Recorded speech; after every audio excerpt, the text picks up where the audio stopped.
Okay. Good morning to all of you. Hello. Good morning. Yeah, we are listening properly. Don't worry. We are listening to you, sir. And right now I'm going to mute my sound so you can take the advantage of this sharing screen. Okay. Thank you, sir. Thank you. Okay. So Hindi में या गुजराती में start करें session? Hindi में. Hindi. Okay. Hindi sir. Okay okay. तो आज का हमारा session है रिएक्ट और रिएक्ट नेटिव के ऊपर, राइट? ओके. तो कैसे हो पहले बताओ आप? बढ़िया? Yes sir. ओके. कैसे चल रही है पढ़ाई? अच्छी चल रही है. ओके. बाकी सब सो रहे हैं क्या अभी? अच्छी चल रही है. नहीं, first class sir. No sir, जाग रहे हैं सर. ओके ओके, चलो कोई बात नहीं. किसने पहले सुना है रिएक्ट और रिएक्ट नेटिव के बारे में? यस सर, रिएक्ट का सुना है. Yes sir. Yes sir. Okay. Yes, sir. बताइए क्या सुना है?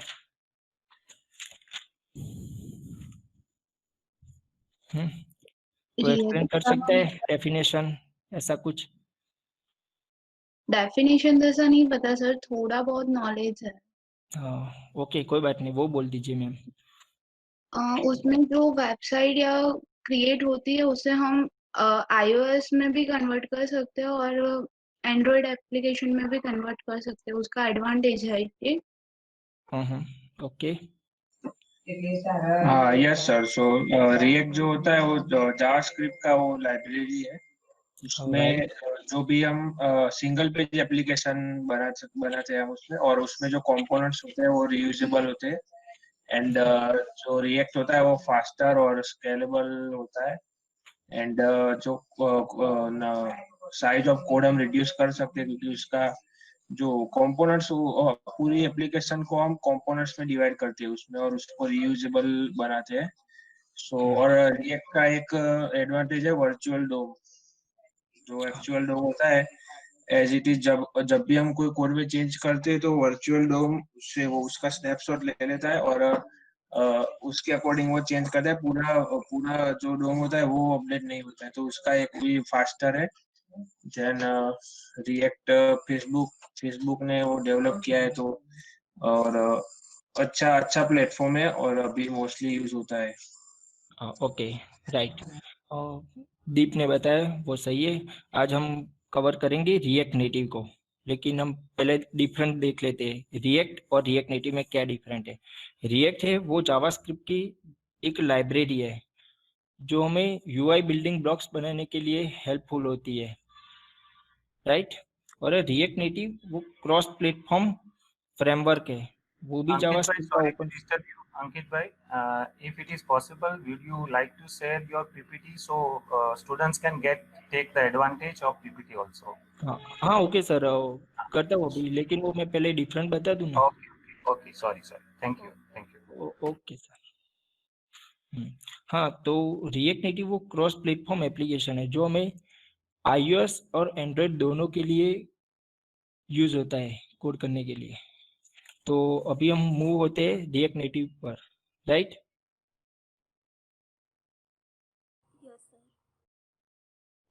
Yes sir. Yes.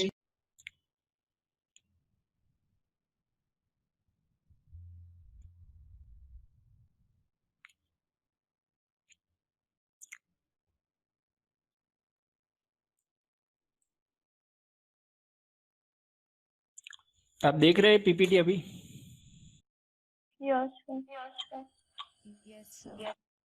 Yes sir. Okay. तो हमारा पहला क्वेश्चन होता है कि what is a react native? React Native is an open source mobile application framework created by Facebook in 2015. It is used to develop an application for Android and iOS. Means कि React Native एक open source framework है, उसका use हम Android और iOS दोनों के लिए कर सकते हैं, जैसे कि एंड्रॉयड टीवी के लिए भी हो सकता है, फिर कोई भी iOS डिवाइस और कोई भी एंड्रॉयड डिवाइस के लिए हम एप्लीकेशन क्रिएट करने के लिए कर सकते हैं, राइट? Yes sir. और ये रिएक्ट नेटिव पहला ऐसा फ्रेमवर्क नहीं है जो क्रॉस प्लेटफॉर्म प्रोवाइड करता है, उसके पहले कई सारे आ चुके हैं, जैसे कि कोर्डोवा, कोटलिन, ऐसे। लेकिन रिएक्ट नेटिव ही क्यों इतना फेमस है, आप बता सकते हैं?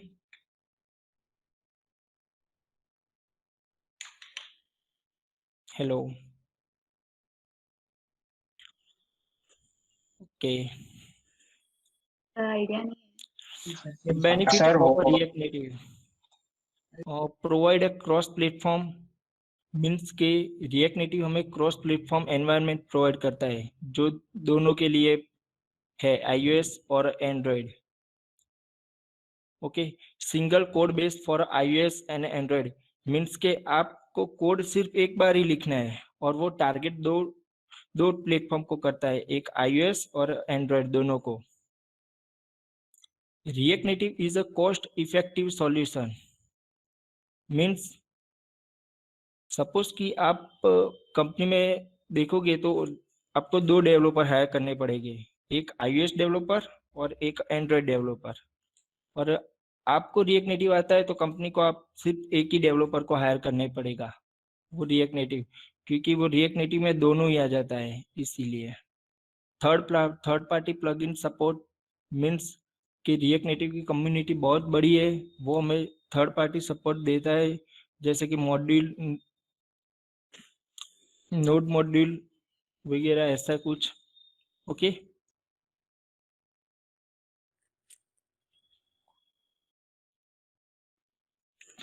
can reuse the code and pre-developed component, means React Native is a component based framework है, इसके सारे कंपोनेंट आप रीयूजेबल कर सकते हैं with in one application. Large community of developer, means कि रिएक्ट नेटिव की कम्युनिटी बहुत बड़ी है, इसका सोल्यूशन आपको आसानी से मिल जाता है इंटरनेट पे, इसीलिए रिएक्ट नेटिव इतना फेमस है। और लाइव एंड हॉट रीलोडिंग, ये इसका यूनिक फीचर है, जब भी आप डेवलपमेंट करोगे रिएक्ट नेटिव में तो ये आपको एक हॉट रीलोडिंग का ऑप्शन देगा, मीन्स कि आप जो भी कोड करके Ctrl+S करके सेव करोगे तो वही इफेक्ट आपको इमीडिएटली आपके डिवाइस में दिखने लगेगा, इसे बोलते हैं hot reloading.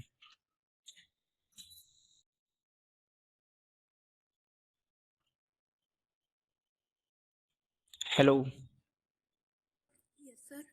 Yes. Any question? No sir. No, sir, no. No, sir. यहाँ तक क्लियर है, बेनिफिट तक? Yes, yes yes. Sir. Okay,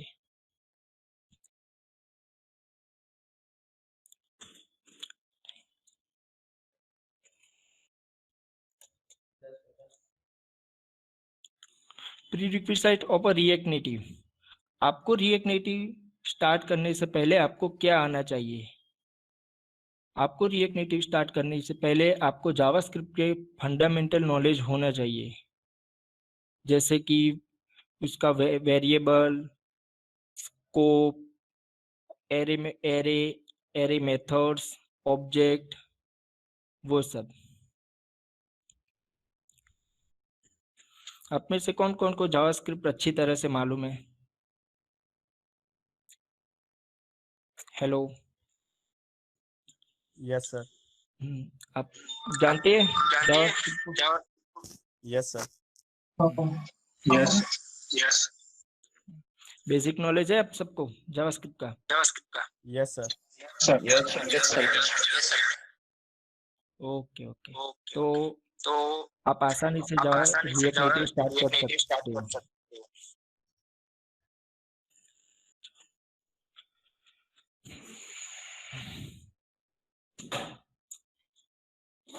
who's using React Native means React Native अभी कौन कौन सी कंपनियां यूज करती है?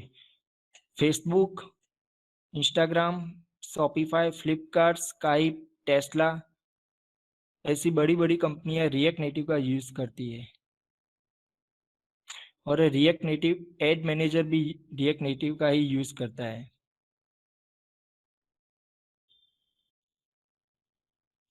ये सारी कंपनियां अपने ऐप और एप्लीकेशन डेवलपमेंट में रिएक्ट और रिएक्ट नेटिव का यूज करने लगे अब।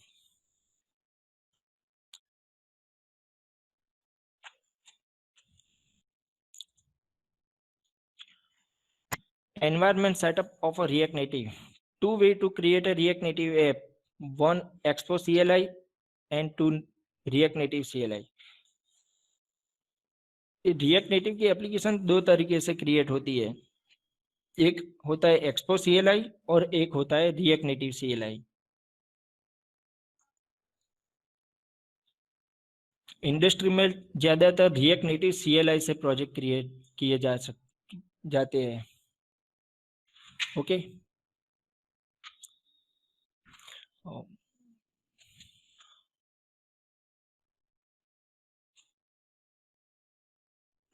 तो चलो देखते हैं अब एक्सपो CLI और नेटिव CLI का डिफरेंस क्या है। ओके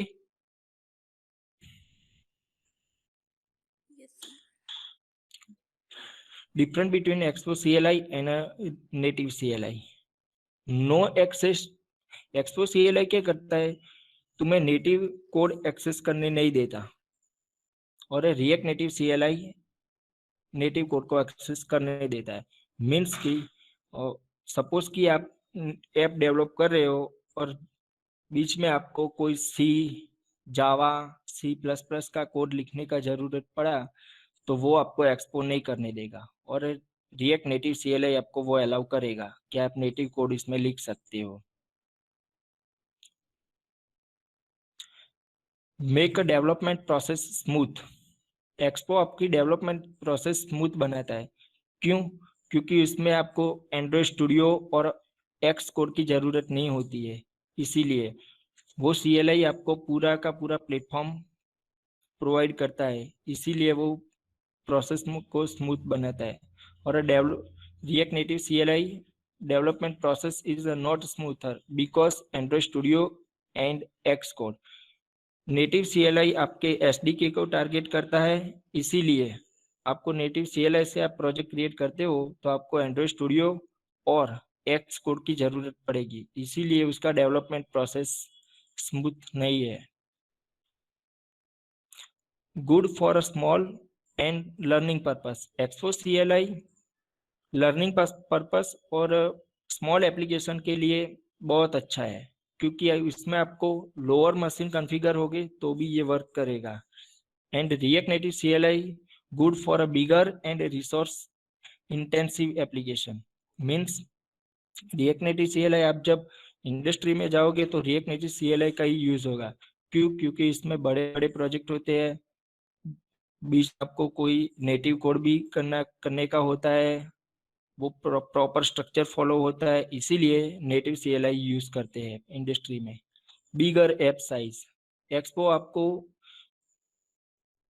एक्सपो CLI की एप्लीकेशन साइज बड़ी होती है और रिएक्ट नेटिव CLI की ऐप साइज छोटी होती है। Android studio and x code is not require. जैसे कि मैंने बताया पहले कि एक्सपो CLI में आपको Android studio and x code require नहीं है, एंड रिएक्ट नेटिव में Android studio and x code require है। ओके तो क्लियर? इतना got it? Hello, Yes, Yes. yes, yes, clear. Any question regarding No, sir. Expo and react native? Okay तो जब आप expo CLI से अपना project create करेंगे ना, तो आपको आपकी लो कॉन्फ़िगर मशीन होगी ना, लैपटॉप, कंप्यूटर, लो कॉन्फ़िगरेशन, तो भी उसमें रिएक्ट नेटिव परफेक्ट वर्क करेगा। लेकिन आप रिएक्ट नेटिव CLI से प्रोजेक्ट क्रिएट करेंगे और आपके पास विंडो मशीन है तो आपको इसमें पहले एंड्रॉइड स्टूडियो, नोड जेएस ये दोनों पहले रिक्वायर होंगे, फिर उसके बाद रिएक्ट नेटिव इंस्टॉल होगा। और आपके पास मैक ओएस है और रिएक्ट नेटिव CLI यूज करने जाते हैं तो इसमें आपको एक्स कोड की जरूरत पड़ेगी। ओके,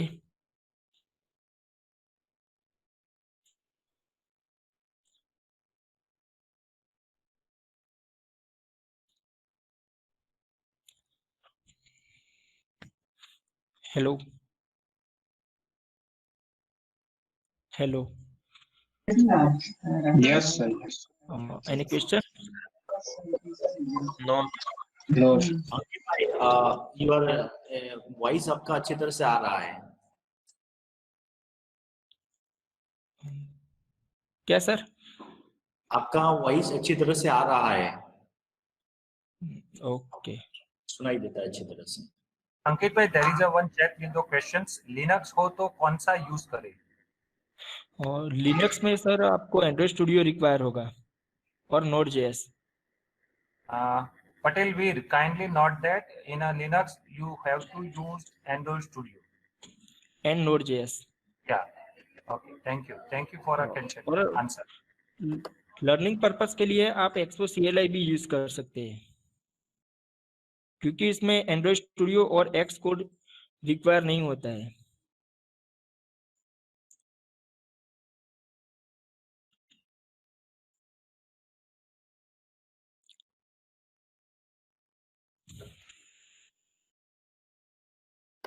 अब आप प्रोसीड कर सकते हो, आगे जाइए। ओके, तो ये है रिएक्ट नेटिव का हेलो वर्ल्ड का एप्लीकेशन। जो फर्स्ट एप्लीकेशन होता है आपका, वो इसका ये आप इसे बॉयलर कोड भी बोल सकते हैं रिएक्ट नेटिव का। तो इसमें पहली लाइन में लिखा हुआ है import react from a react native, और उसमें मीन्स आपको ये रिएक्ट नेटिव की लाइब्रेरी में से मिलेगा। फिर दूसरी लाइन में लिखा हुआ है import text view from a react native. जो भी आप यूआई कंपोनेंट यूज करेंगे वो आपको रिएक्ट नेटिव की लाइब्रेरी प्रोवाइड करेगी। आप सब जानते हैं object oriented class, object interface.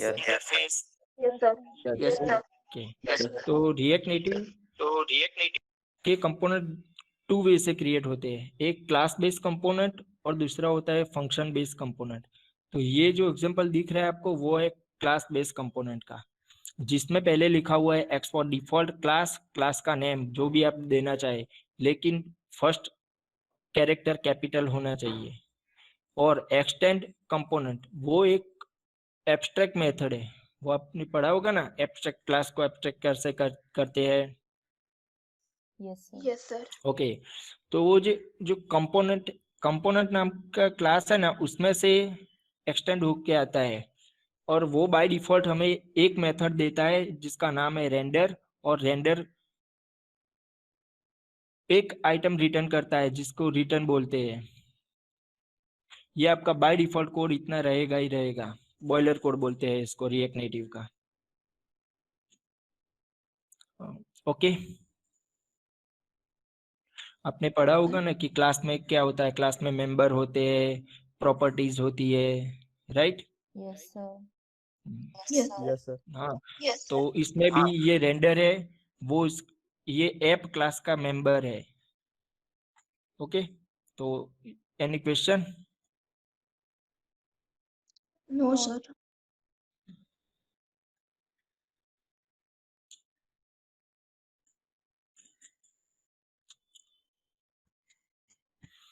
Okay, about React Native. React Native follow component based approach.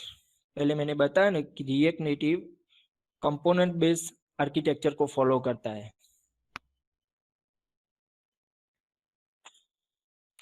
What is a component? आपको मालूम है कंपोनेंट क्या होता है? Hello,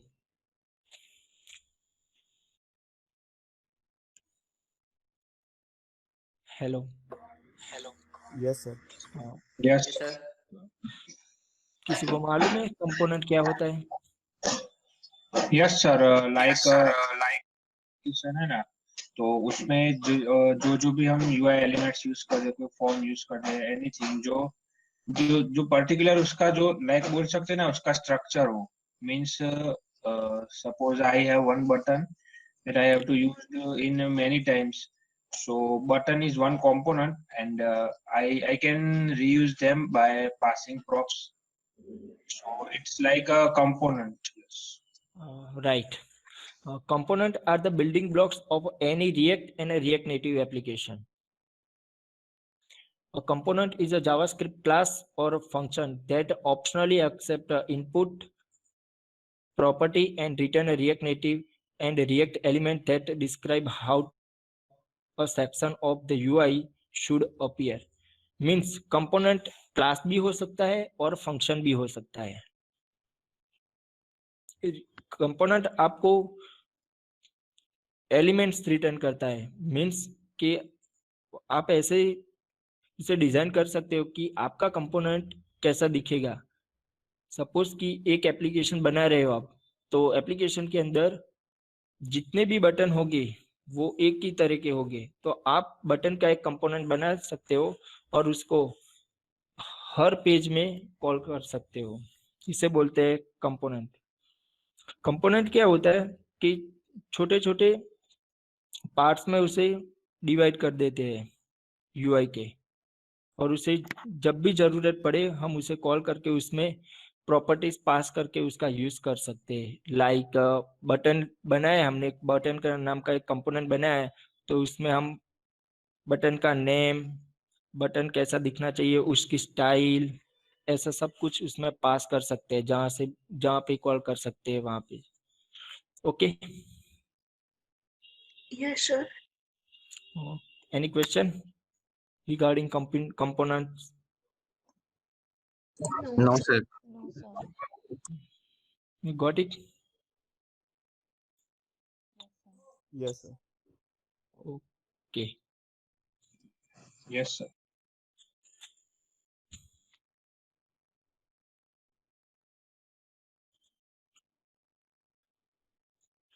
type of a component, functional component and a class component. जैसे कि पहले बताया मैंने, functional component, it is a JavaScript function which accept a single props object argument with a data and return a React or a React Native element. Means function component एक argument receive करता है जिसका नाम होता है props. उसका पूरा नाम प्रॉपर्टी है, लेकिन उसको शॉर्ट में props बना दिया गया है. आप जितनी भी चाहे एवरी कंपोनेंट में आप जितनी भी चाहे इतनी प्रॉपर्टी पास कर सकते हो. और ये एग्जांपल है फंक्शन बेस्ड कंपोनेंट का. ये एक जावास्क्रिप्ट फंक्शन ही है, लेकिन रिटर्न एक व्यू रिटर्न करता है, एक यूआई रिटर्न करता है.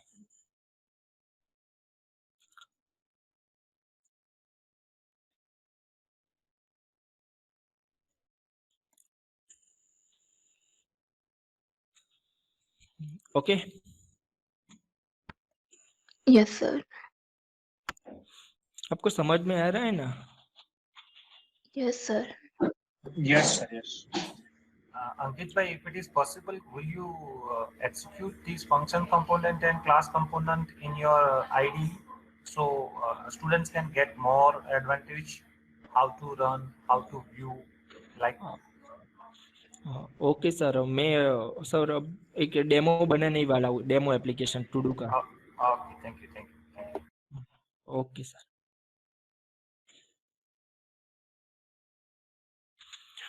Class-based component. A class component require you to extend from a React component. The class must implement a render method which return a React or a React Native component to be rendered similar to a return value of a functional component. Means class component React.component से extend होके आता है, और वो by default render method लेकर ही आता है। आप क्लास बेस्ड कंपोनेंट यूज कर रहे हो तो आपको रेंडर मेथड लिखना ही पड़ेगा। वो भी आपका फंक्शन कंपोनेंट के जैसे ही एक कंपोनेंट यूआई ही रिटर्न करता है। Okay Yes, sir. ओके तो Yes. अब हम एक टू डू एप्लीकेशन बनाएंगे जिसमें आपको ज्यादा आइडिया आएगा, right? Yes, sir. I have a question that which type of component we should use, class based or function based? Which is better? दोनों ही बेटर है। पहले क्या होता था पहले ऐसा होता था कि क्लास बेस्ड कंपोनेंट के अंदर आपको लाइफ साइकिल की मेथड यूज करने को मिलती थी, स्टेट यूज करने को मिलता था, लेकिन फंक्शन बेस के अंदर आपको लाइफ साइकिल की मेथड यूज करने को नहीं मिलती थी। लेकिन अब रिएक्ट ने रिएक्ट हुक करके एक नया कॉन्सेप्ट निकाला है। इसमें आप फंक्शन बेस्ड कंपोनेंट के अंदर भी लाइफ साइकिल की मेथड और स्टेट को यूज कर सकते हैं, इसीलिए दोनों ही बेटर है। लेकिन अभी आईटी इंडस्ट्रीज में ज्यादा से ज्यादा हुक का यूज होने लगा है। Yes, sir. Yes. ज्यादातर कंपनियां रिएक्ट हुक का यूज करने लगी है, लेकिन आप Right. दोनों ही यूज कर सकते हो। Okay. Okay Yeah. ओके तो अब हम एक टू डू एप्लीकेशन का डेमो क्रिएट करें। Yes, sir. Sure.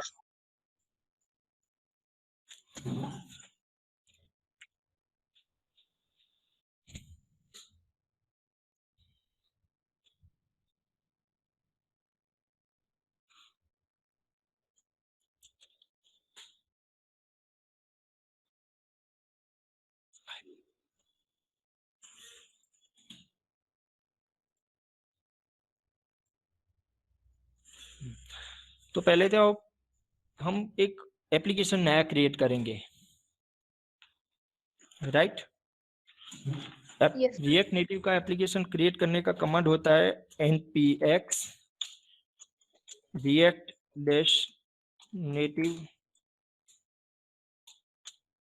init का मीन्स इनिशियलाइजेशन और प्रोजेक्ट का नाम जो भी आप देना चाहे, टू डू ऐप।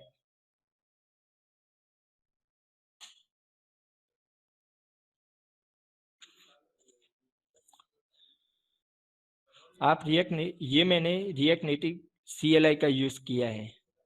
आप रिएक्ट नेटिव CLI यूज करते हो तो आपको एंड्रॉइड स्टूडियो और Node.js रिक्वायर रहेगा इसमें। और रिएक्ट नेटिव का एप्लीकेशन इनिशियलाइज होने में थोड़ा टाइम लेगा।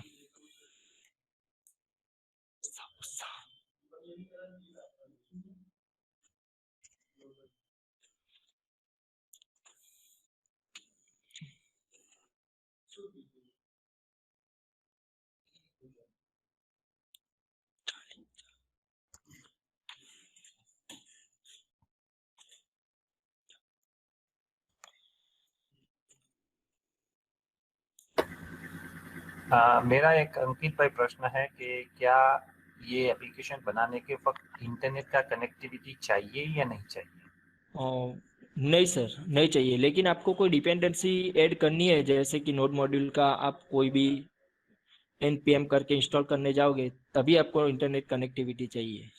मैंने इसलिए प्रश्न पूछा कि बच्चों को ये डाउनलोडिंग जैसे टेम्पलेट करने लगे तो बच्चों को तो ऐसा लगता होगा कि वो इंटरनेट ही है। That's why I am asking that questions instead of ये बिहाफ ऑफ स्टूडेंट्स।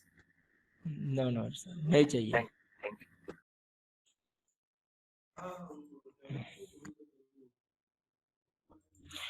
ओके तो ये आपको डाउनलोडिंग टेम्पलेट, वो क्या होता है कि डाउनलोडिंग टेम्पलेट्स मीन्स वो उसका जो स्ट्रक्चर होता है ना, वो पूरा का पूरा अभी आपको इनिशियलाइज करके देगा, उसका फोल्डर स्ट्रक्चर ऐसा।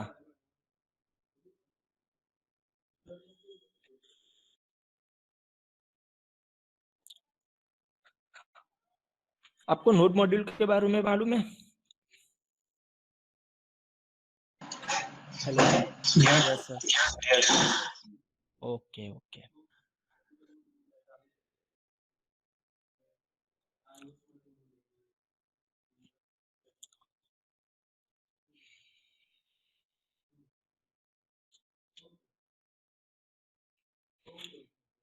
ओके, जैसे ही आपका एप्लीकेशन क्रिएट हो जाएगा तो वो आपको इंस्ट्रक्शन दे देगा कि आप iOS के साथ आए हैं तो आपको पहले डायरेक्टरी में जाना है, फिर आपको एक्स कोड से प्रोजेक्ट को रन करना है।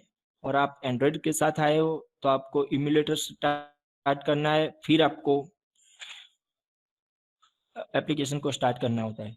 आप इम्यूलेटर का भी यूज कर सकते हो और आप रियल डिवाइस का भी यूज कर सकते हो यूजिंग USB केबल। ओके, तो चलो स्टार्ट करते हैं। पहले हम हमारा इम्यूलेटर स्टार्ट कर लेते हैं।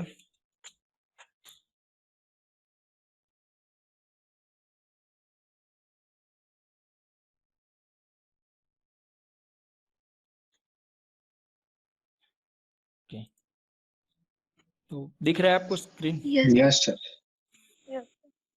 Yes, sir. Ankit bhai, there is a one question in chat window. npx command के alternative npm use कर सकते हैं? नहीं sir, Kunjan Baru, please understand the नहीं कर concept सकते। that respond by our today's eminent speaker. Kunjan Baru, please understand. npx command के alternative में npm command use कर सकते हैं? दोनों। npm का यूज आप कब कर सकते हो? npm का यूज आप कोई भी आपको डिपेंडेंसी इंस्टॉल करनी होती है ना, जैसे कि npm इंस्टॉल नेटिव बेस, वो UI की लाइब्रेरी है, तब आप npm का यूज कर सकते हैं। लेकिन आपको कोई भी नोड मॉड्यूल में कोई भी प्रोजेक्ट को इनिशियलाइज करना है, कोई भी प्रोजेक्ट को रन करना है, तो आपको npx ही यूज करना पड़ेगा। Okay, right? yes, sir. हाँ, तो क्योंकि अभी रिएक्ट नेटिव का करंट वर्जन चल रहा है 0.63। जब रिएक्ट नेटिव लॉन्च हुआ तब रन करने के लिए हमें सिर्फ रिएक्ट नेटिव रन एंड्रॉइड इतना ही लिखना पड़ता था, लेकिन अब हमें npx लगाना पड़ता है आगे। Okay, sir. Kunjan Baru, mute your volume, please. Yes, sir. Okay, thank you. तो हम npx क्यों लगाते वो भी देख लेते। चलो, तो पहले क्या होता था कि आपको रिएक्ट नेटिव यूज करने के लिए पहले उसकी CLI को अपने पीसी में ग्लोबली इंस्टॉल करना पड़ता था। ऐसा लिखना पड़ता था कि npm install react native CLI-G ऐसे।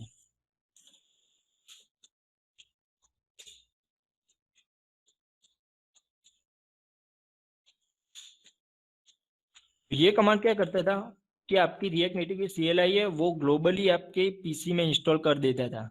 फिर आपको नया प्रोजेक्ट क्रिएट करना होता है तो आप ये कमांड के साथ कर देते थे। लेकिन अब रिएक्ट नेटिव के करंट वर्जन में फेसबुक ने CLI को रिमूव कर दिया है। आप directly react native project install कर सकते हैं आपके लोकल मशीन में, वो भी CLI के बिना।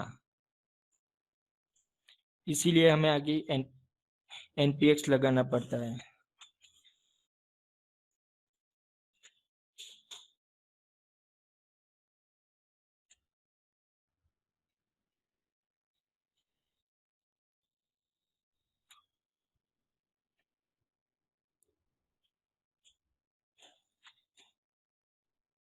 ओके, चलो पहले फोल्डर स्ट्रक्चर देख लेते हैं क्या होता है क्या नहीं। जब भी आप रिएक्ट नेटिव CLI से प्रोजेक्ट क्रिएट करेंगे, रिएक्ट नेटिव आपको एंड्रॉयड और iOS का सेपरेट फोल्डर बना के देगा। क्यों? क्योंकि एंड्रॉयड के फोल्डर में एंड्रॉयड के कॉन्फ़िगरेशन होंगे और iOS के फोल्डर में iOS के कॉन्फ़िगरेशन होंगे। जब भी आपको कोई भी नेटिव कोड राइट करने का होगा कि एंड्रॉयड का C++, जावा रिलेटेड, स्विफ्ट रिलेटेड, ऐसा कोई भी कोड आपको करना है तो वो आप इसके अंदर जाके कर सकते हैं। ओके,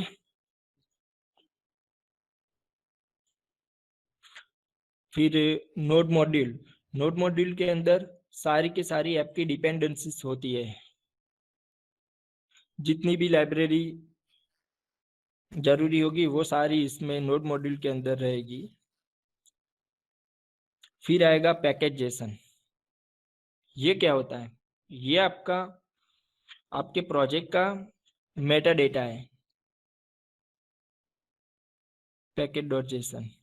इसमें सारे आपके वो कॉन्फ़िगरेशन लिखे रहेंगे कि आप कौन सी लाइब्रेरी यूज कर रहे हो अभी, आपके प्रोजेक्ट का वर्जन क्या है, आपके प्रोजेक्ट का नाम क्या है, वो कैसे start, script related Meta data लिखा होगा कि आप कैसे स्टार्ट करें, आपके प्रोडक्शन यूआरएल कैसा होगा, डेवलपमेंट यूआरएल कैसा होगा, वो सारी डिटेल पैकेज.जेसन में लिखी रहेगी। Any question related package JSON? Hello, No, sir. No sir. पता चल गया पैकेज.जेसन क्या है? Yes, sir. जावास्क्रिप्ट के कोई भी फ्रेमवर्क में पैकेज.जेसन फाइल मिलेगी ही मिलेगी, चाहे रिएक्ट नेटिव हो, रिएक्ट जेएस हो, एंगुलर जेएस हो या व्यू जेएस हो, सभी में आपको पैकेज.जेसन फाइल मिलेगी। और इसमें सारे प्रोजेक्ट का मेटा डेटा लिखा हुआ वो मिलेगा कि आप कौन कौन सी लाइब्रेरी अभी यूज कर रहे हो, कितनी डिपेंडेंसीज ऐड की है, उसका वर्जन क्या है, ऐसा कुछ। ओके, फिर आता है पैकेज लॉग.जेसन। ये भी सिमिलर टू पैकेज.जेसन ही है, लेकिन इसमें थोड़ा डिटेल में लिखा हुआ है कि आप कौन सी लाइब्रेरी यूज कर रहे हो, उसका वर्जन क्या है, इसमें इसमें क्या क्या रिक्वायर है, वो सब लिखा होगा। ये जब आप npm इंस्टॉल करेंगे उसके साथ मिलेगा पैकेज.जेसन। ये मेट्रो कॉन्फ़िग फाइल है। जब भी आप प्रोजेक्ट रन करोगे तो आपको मेट्रो बंडलर रन करने में ये आपको हेल्प करेगा, नोड सर्वर चलाने के लिए ये। फिर आता है app.js। app.js वो फाइल है जो आपकी पूरी की पूरी एप्लीकेशन को कंपाइलर के साथ कनेक्ट करता है, रजिस्टर करता है। फिर आएगा बेबल कॉन्फ़िग। बेबल कॉन्फ़िग पहले तो देखते हैं बेबल क्या है। बेबल एक कंपाइल इंजन है जो आपके रिएक्ट नेटिव के कोड को कंपाइल करके प्योर जेएस में कन्वर्ट करेगा।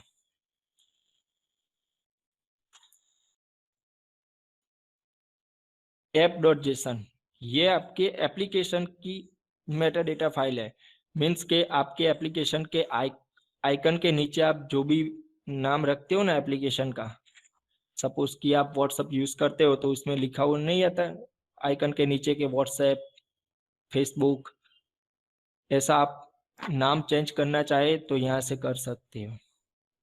और ये app.js ये हमारा एंट्री पॉइंट है एप्लीकेशन का। आप कोई भी कोड स्टार्ट यहाँ से कर सकते हो। Okay,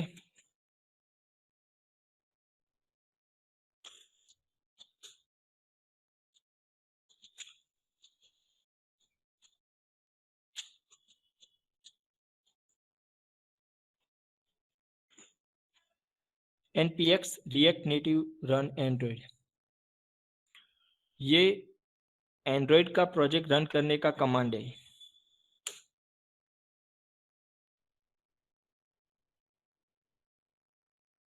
any question?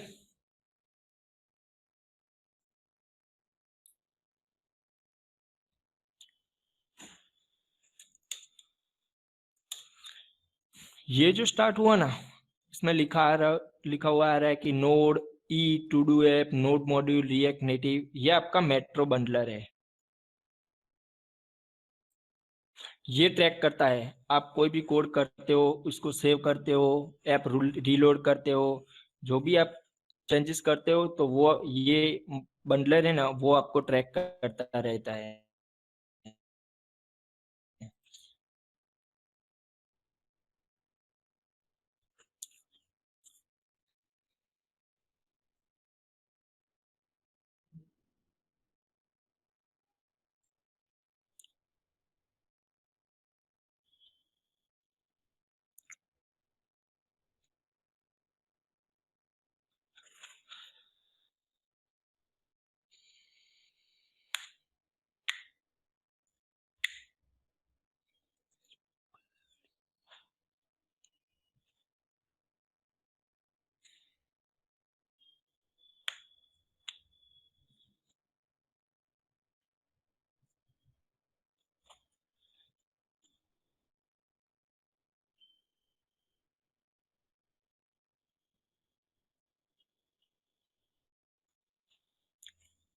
जब भी आप रिएक्ट नेटिव का एप्लीकेशन क्रिएट करोगे तो आपको फर्स्ट स्क्रीन ये देखने को मिलेगी, welcome to react step 1, edit app.js to change the screen and then come back to see your edits। Means ये आपका edit app.js है, ये आपका एंट्री पॉइंट रहेगा एप्लीकेशन का।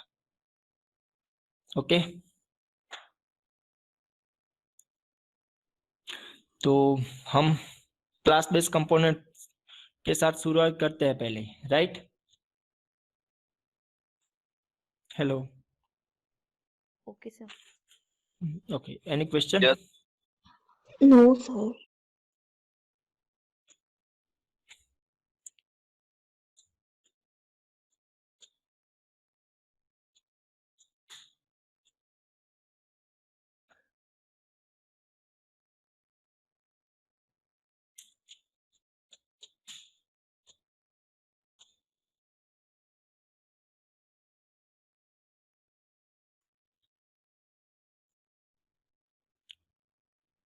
ये है हेलो वर्ल्ड का प्रोग्राम। मैंने जस्ट पुराना कोड रिमूव किया और ये कोड नया लिख के कंट्रोल एस किया, तो उसका इफेक्ट तुरंत बाद आपको देखने को मिल गया है। ये इसका हॉट रिलोडिंग और लाइव रिलोडिंग का इफेक्ट देखने को मिला। अभी आप जो बताया था ना वो बेनिफिट में कि हॉट रिलोडिंग देता है रिएक्ट नेटिव, वो यही है कि जब भी आप कोई कोड चेंजेस करके कंट्रोल एस मारोगे तो आपको तुरंत इफेक्ट देखने को मिलेगा।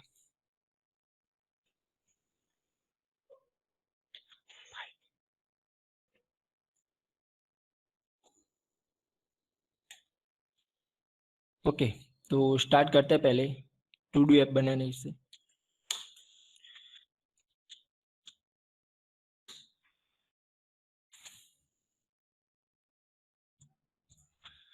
टू डू एप्लीकेशन बनाने के लिए हमें पहले एक एरे रिक्वायर होगा और एक वेरिएबल। एरे क्या करेगा, आपकी लिस्ट को स्टोर करके रखेगा, और वेरिएबल आप जो भी टेक्स्ट इनपुट में टाइप करोगे वो आपको होल्ड करके रखेगा। तो पहले एक एरे और एक वेरिएबल ले लेते हैं।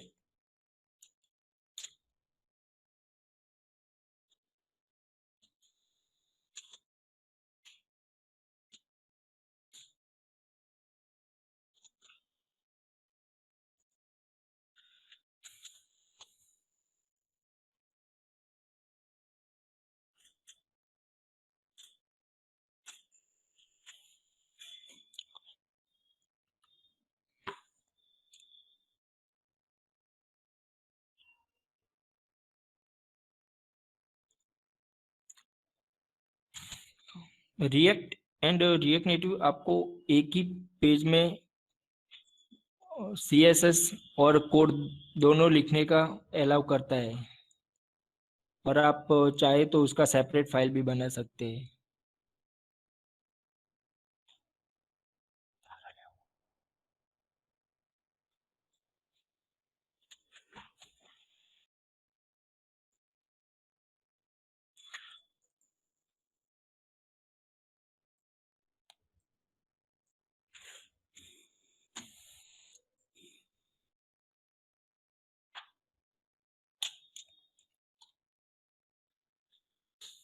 रिएक्ट नेटिव में आपको स्टाइल कैमल कैस लेटर में लिखनी पड़ेगी।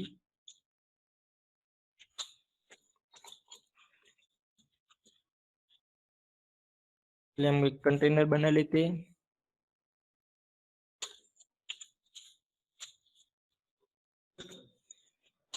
और रिएक्ट नेटिव में आप कोई भी लेआउट फ्लैक्स से ही बना पाओगे। रिएक्ट नेटिव में यूआई क्रिएट करने के लिए आपको फ्लैक्स का नॉलेज होना जरूरी है।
To all other members with you, so make it silent.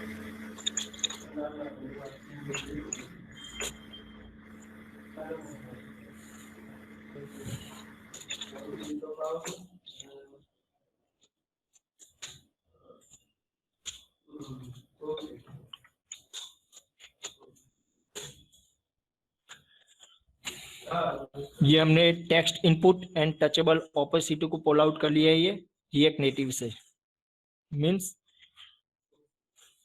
Text input आपको वो HTML में आता है ना, input tag. Hello, Yes, sir. Okay. HTML में आपने इनपुट टैग पढ़ा है? Yes. हाँ, Yes, sir. Yes, sir. Yes. Okay. तो इनपुट टेक्स्ट उसके सिमिलर ही है इनपुट के। और ये टचेबल ऑपोसिटी है ना, वो आपको किसी भी ऑब्जेक्ट को आप उसे टचेबल बना सको, इसीलिए होता है कि कोई भी आप व्यू बना के उस पर प्रेस कर सको, वो एबिलिटी प्रोवाइड करता है ये।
रिएक्ट नेटिव में आप कोई भी स्टाइल के अंदर नंबर पास मीन्स कि आप वेब में तो कैसा होता है कि आप विड्थ तो उसमें आप पिक्सल में दे सकते हो,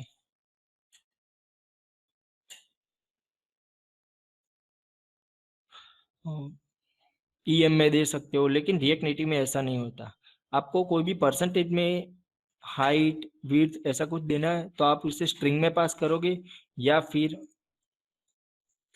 ऐसे नंबर में ही।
आपको टेक्स्ट इनपुट दिख रहा है अभी?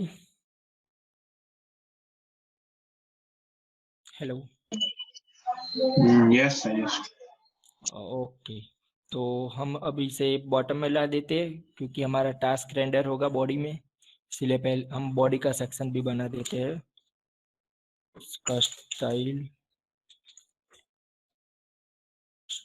डॉट ओके,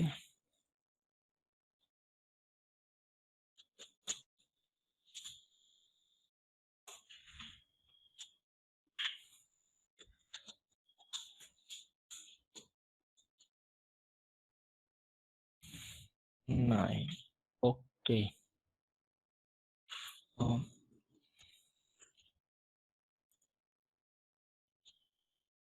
अभी आप कुछ लिख नहीं पाएंगे इसमें, क्यों?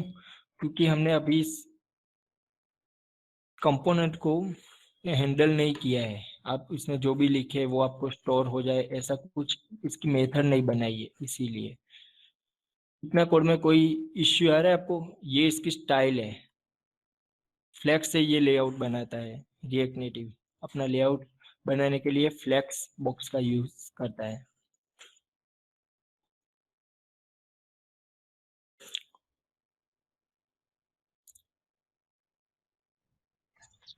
तो फ्लेक्स के सिवा इनलाइन ब्लॉक का यूज नहीं कर सकते? नहीं, फ्लेक्स ही प्रोवाइड करता है। Okay sir. पॉसिबल हो तो अंकित भाई लास्ट में आप उनको थोड़ा बहुत मटेरियल या फिर अच्छी अच्छी लिंक जो आप रिफर कर रहे हो वो भी शेयर कीजिएगा जिससे उनका एक्सटेंड नॉलेज कर सके। Okay sir.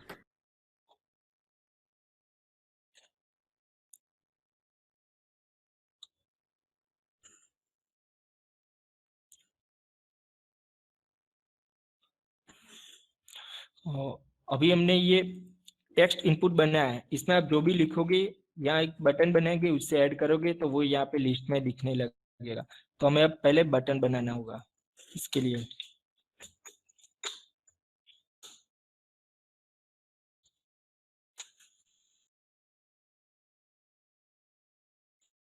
तो अब बटन को स्टाइल दे देते हैं।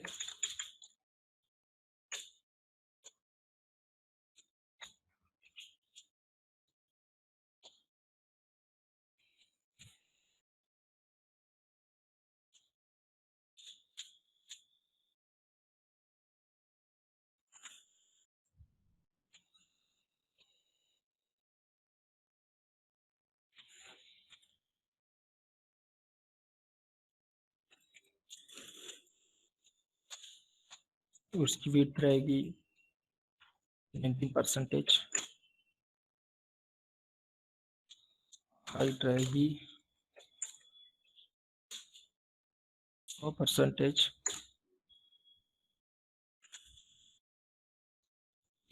Content centre online item centre. ये जस्टिफाई कंटेंट और अलाइन आइटम जस्टिफाई वर्टिकली आपको प्रोवाइड करेगा किस वर्टिकली सेंटर में रखना है, टॉप में रखना है या बॉटम में, और अलाइन आइटम आपको हॉरिजॉन्टली डिफाइन करेगा कि आपका कंटेंट हॉरिजॉन्टली कैसा दिखना चाहिए। स्टार्ट में मीन्स के लेफ्ट साइड दिखना चाहिए, सेंटर में दिखना चाहिए या राइट साइड में दिखना चाहिए।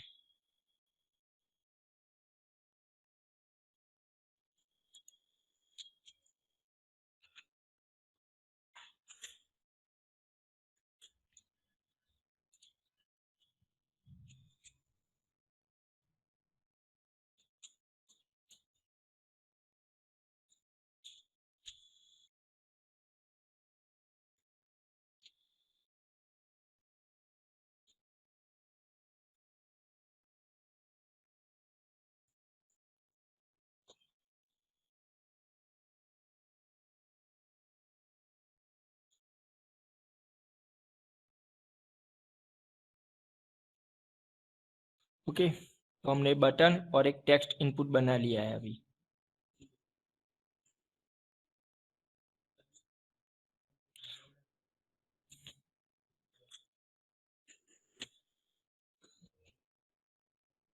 तो अब टेक्स्ट इनपुट को अब हैंडल करते हैं। उसकी मेथड होती है ऑन चेंज टेक्स्ट, मीन्स कि आप टेक्स्ट इनपुट में जो भी चेंजेस करेंगे वो आपको वो चेंजेस बताएगा।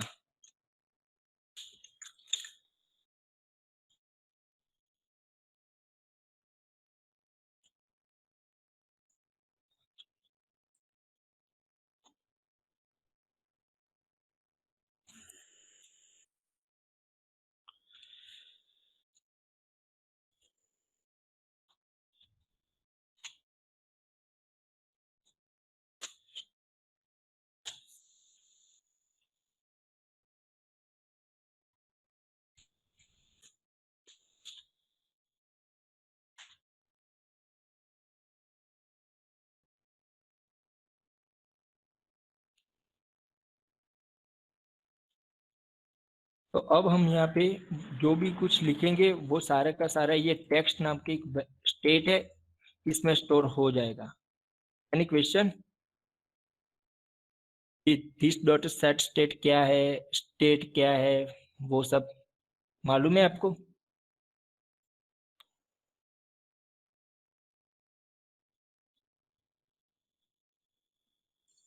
हेलो। Yes sir. ओके, ये स्टेट क्या होता है कि जावास्क्रिप्ट का एक वन टाइप ऑब्जेक्ट होता है।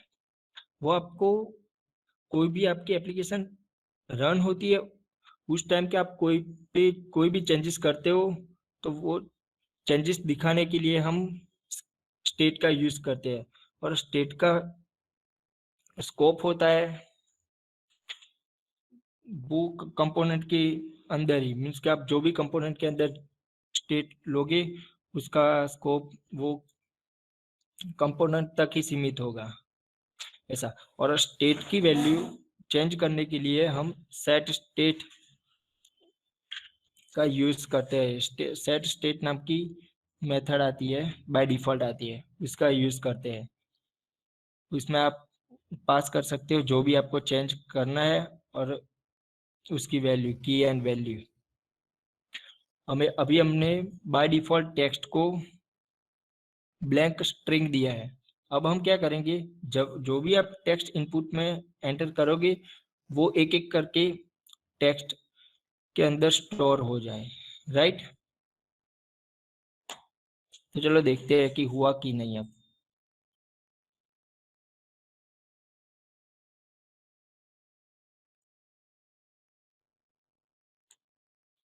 ऐसे आप रिएक्ट नेटिव के एप्लीकेशन को डीबग कर सकते हो। पहले लॉग करते हैं कौन सा लॉग में मिला कि नहीं।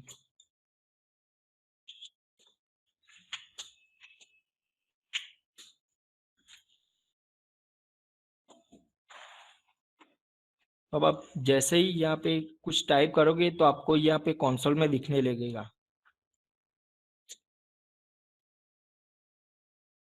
दिख रहा है आपको? Yes sir.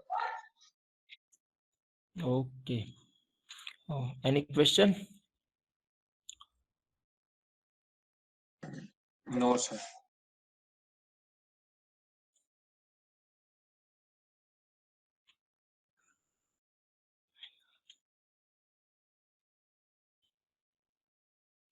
तो अब क्या करेंगे हम कि यहाँ पे तो हमें मिल गया है कि हम जो भी लिख रहे हैं तो वो टेक्स्ट में स्टोर हो रहा है।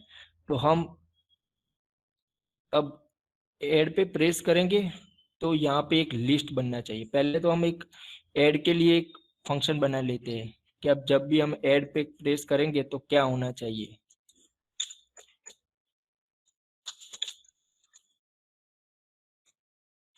इस डॉट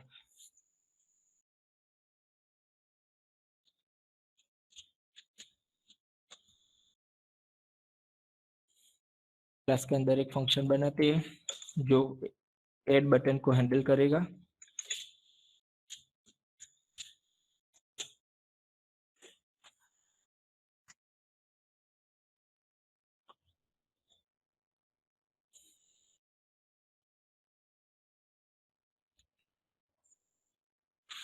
हमें क्या करना है अब कि जो भी ये टेक्स्ट में स्टोर हुआ ना वो ये टास्क नाम के एरे में पुश करवाना है। तो ग्लोबल एरे लेना पड़ेगा।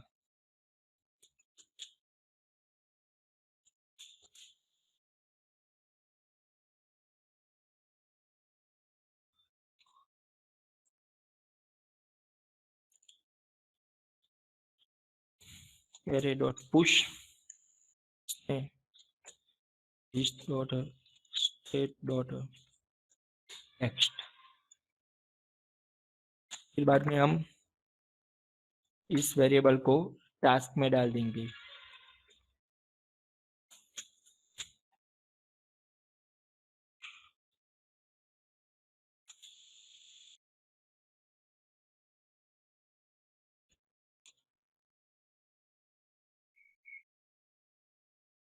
तो अब हमें एरे में मिलना चाहिए। जब भी हम प्रिंट करेंगे तब ए एंटर, तो ए एरे में मिल गया। बी इसके बाद एंटर, तो ए और दोनों बी। लेकिन हमें कैसा चाहिए कि हम जब भी ऐड पे प्रेस करें तो ये इनपुट ब्लैंक हो जाना चाहिए, राइट। तो हम इसको फिर बाद में पुश करने के बाद जैसा था उसकी इनिशियल वैल्यू पास कर देंगे।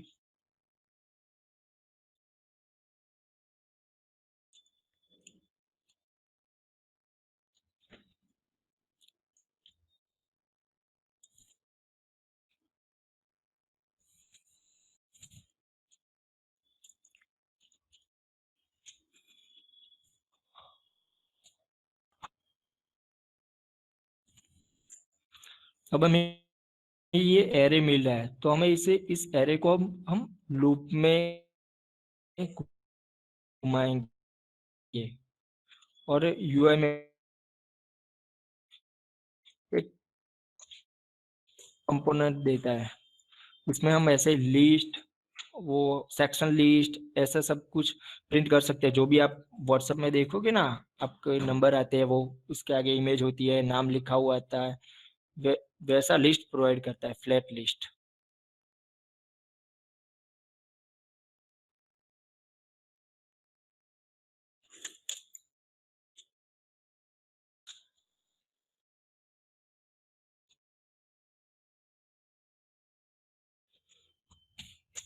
Flat list minimum 2 parameter accept करता है। एक, जो डेटा आप जो भी आपके पास एरे है, जो भी रिस्पॉन्स एपीआई से मिला है वो, और दूसरा रेंडर मीन्स आप उसे किस तरह से प्रेजेंट करना चाहते हो वो।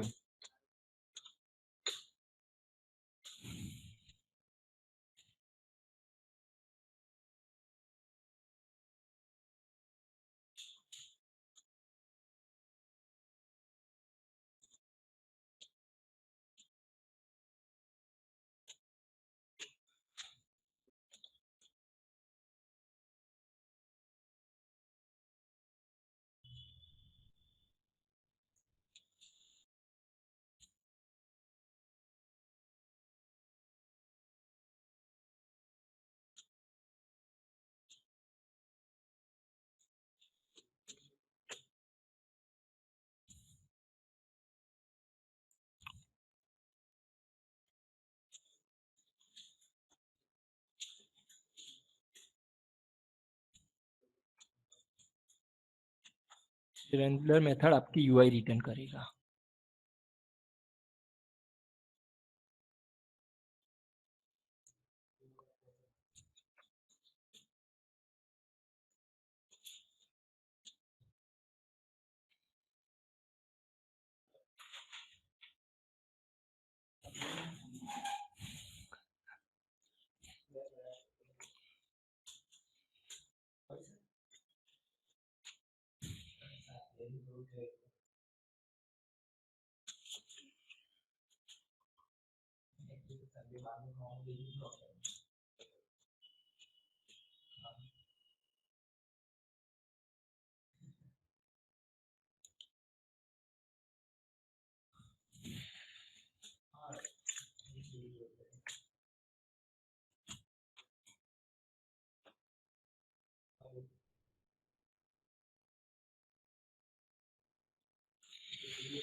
एटम का बैकग्राउंड कलर होगा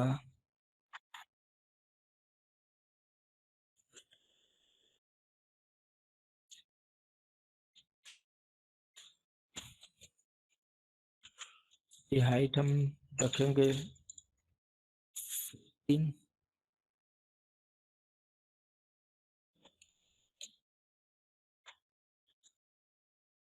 मार्जिन वर्टिकली रखेंगे 8।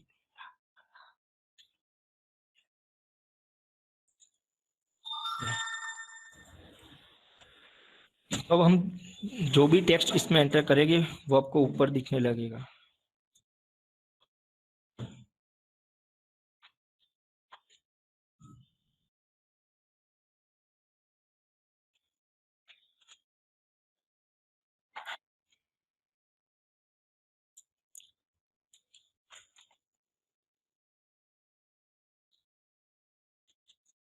बोलते हैं हम JSX सिंटैक्स।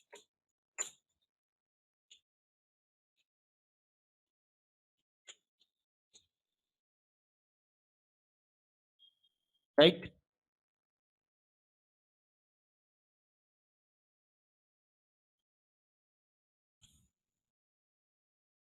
हेलो हेलो या वो परफेक्टली जा रहा है सर। ठीक है।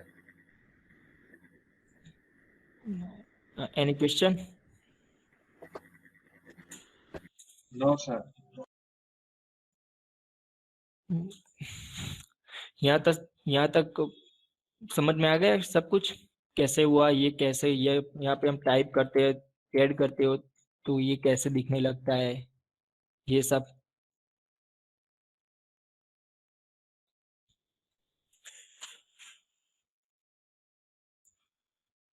तो हमने ऐड और शो कर लिया। अब हम एरे में से एलिमेंट डिलीट कराएंगे। मीन्स के जहाँ पे भी आप डिलीट बटन पे प्रेस करोगे तो वो डिलीट हो जाएगा। राइट। तो पहले हम उसके अंदर डिलीट का बटन बना लेते हैं।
ओके,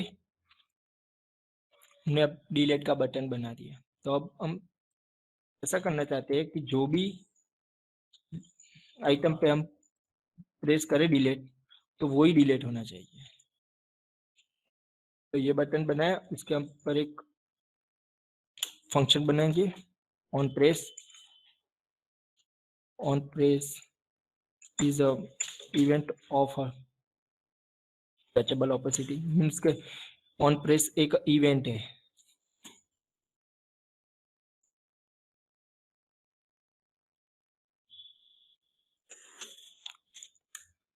इसमें पास होगा एरो फंक्शन और उसके बाद एक मेथड कॉल होगी जिसको हम बोलेंगे del डिलीट टास्क। उसमें हम पास करेंगे जो भी इंडेक्स पे हम डिलीट करना चाहते हैं एरे का।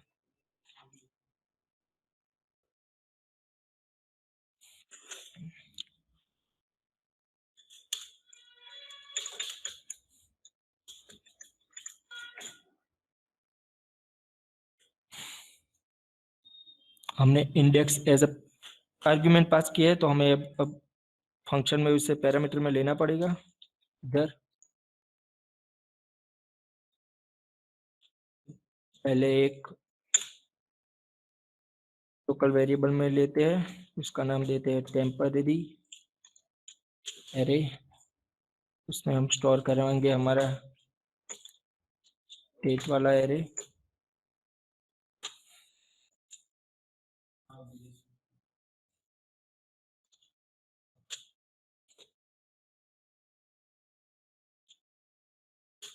एरे डॉट स्प्लाइस मेथड क्या करती है, दो पैरामीटर एक्सेप्ट करती है। एक जहां से आपको स्टार्ट करना है और जहां तक आपको डिलीट करना है। तो हमें कहाँ से स्टार्ट करना है, जो भी इंडेक्स मिलेगी वहां से, और डिलीट कितने एलिमेंट करने हैं, तो हमें एक ही एलिमेंट डिलीट करना है, इसलिए हम इसमें 1 पास कर देंगे।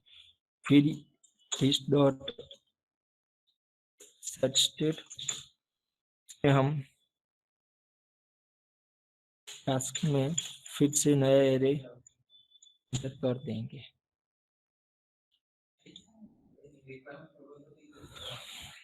तो हमें पहले ए इंसर्ट करते हैं, फिर इसमें बी इंसर्ट करते हैं, सी इंसर्ट करते हैं, डी इंसर्ट करते हैं।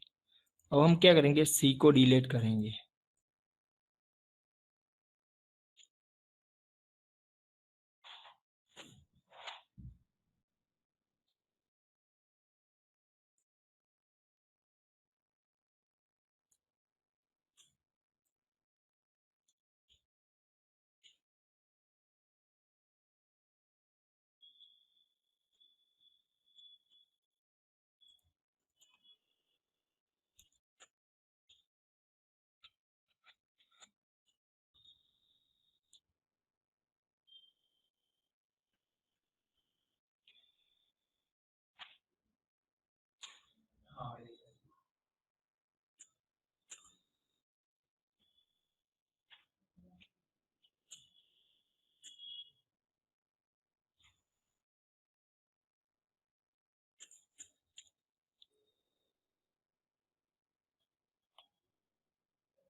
हो रहा है डिलीट, राइट?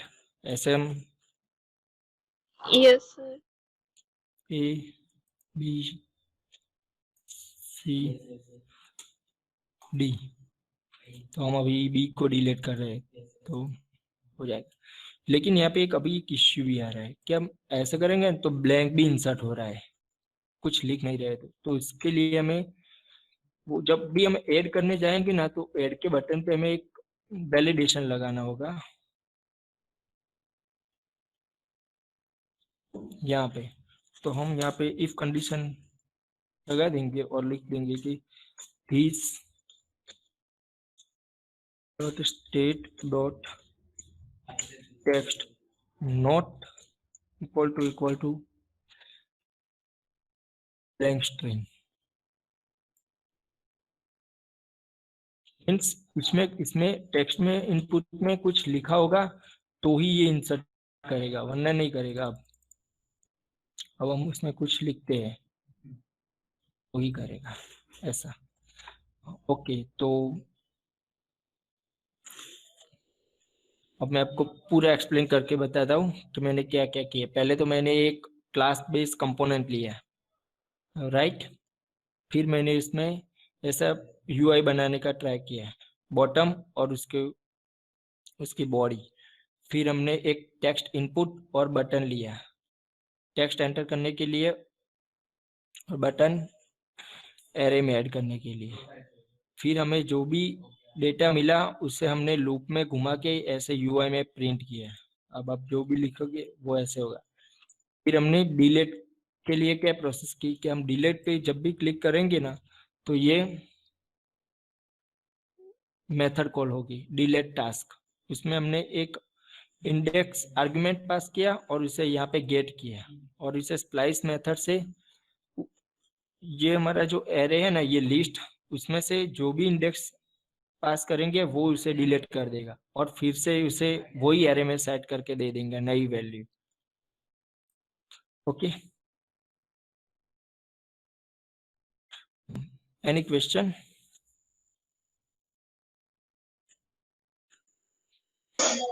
No sir. आपको समझ में आ गया सब कुछ? Yes sir. Yes.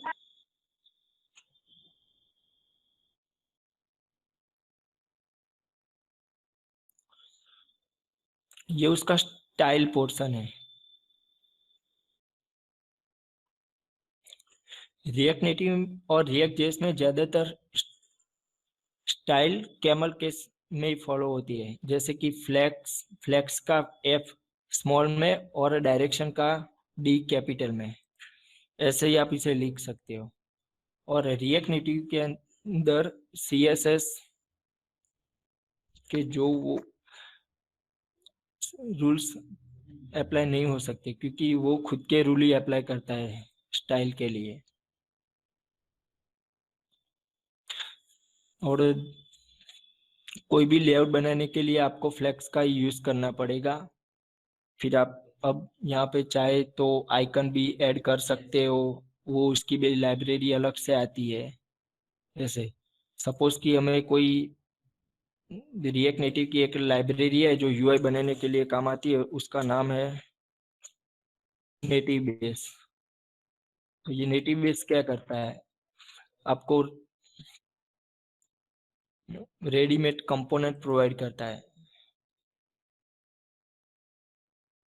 और उसका कोड भी देता है कि आप इसे कैसे यूज कर सकते हो।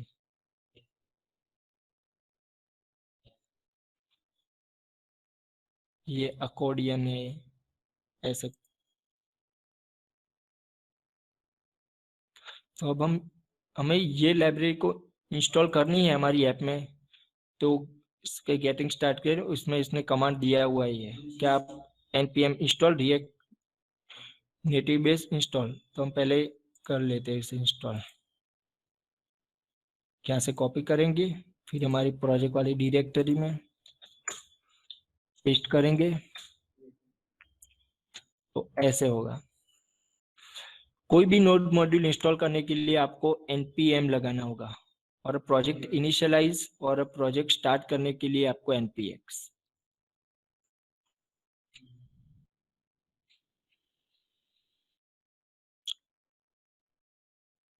तो अब लाइब्रेरी इंस्टॉल हो गई। अब हम फिर से प्रोजेक्ट को स्टार्ट कर लेते हैं।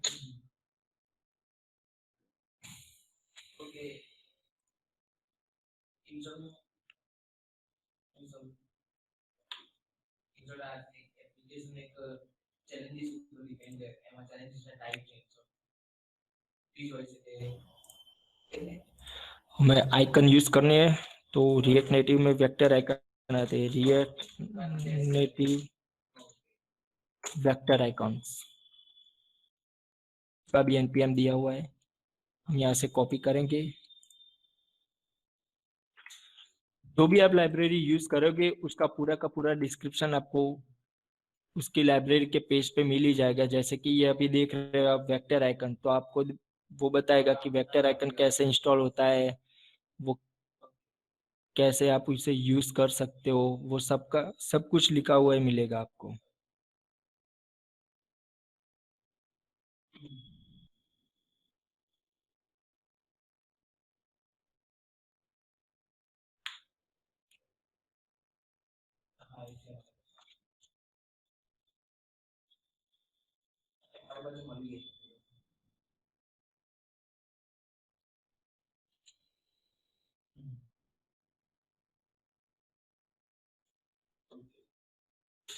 वो हमने दो लाइब्रेरी इंस्टॉल की हमारे प्रोजेक्ट में, एक नेटिव बेस और वेक्टर आइकन। तो वो आपको इधर देखने को मिल जाएगी कि क्या क्या इंस्टॉल किया। अब दिख रहा है आपको, एक नेटिव बेस और एक react native vector icon. Yes sir.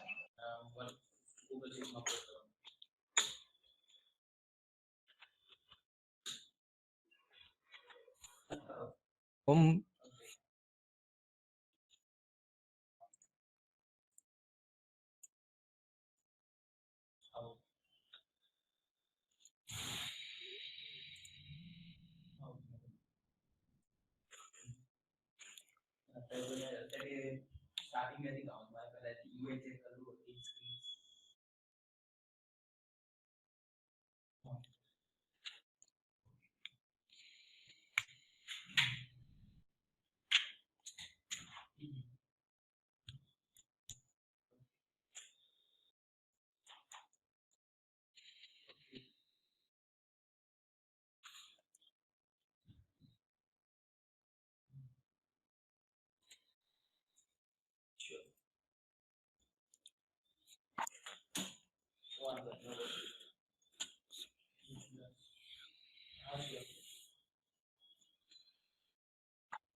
अब हम यहाँ पे डिलीट की जगह पे वो ट्रेस का आइकन यूज करेंगे।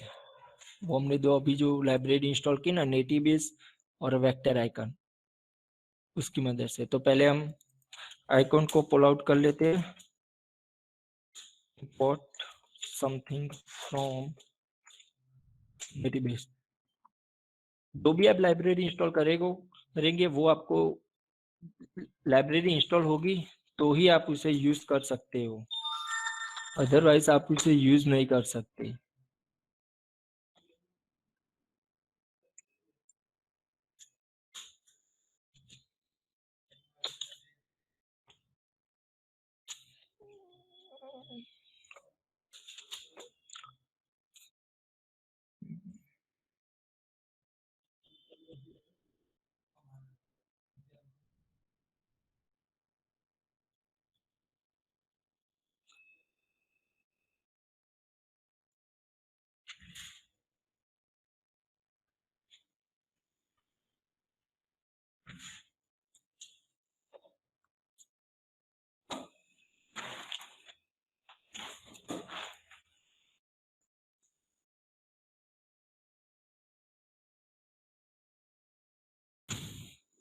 यहाँ से इसका पहले टाइप लेंगे कि कौन सी टाइप का डिजाइन और उसका नाम।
ओके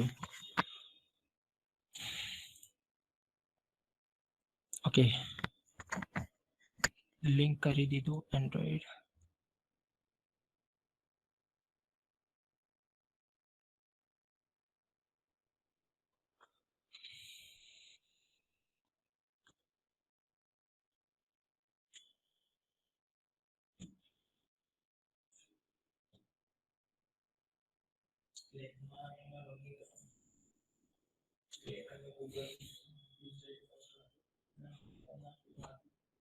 मैं इसे कॉन्फ़िगर करना पड़ेगा पहले एंड्रॉइड।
तो इसमें शायद कोई सिम्युलेटर में ग्राफिक का इश्यू है, इसीलिए ये रेंडर नहीं कर पा रहा है आइकन, लेकिन आप इस तरह से आइकन यूज कर सकते हैं। हेलो, यस सर, सुनाई दे रहा है। ओके। तो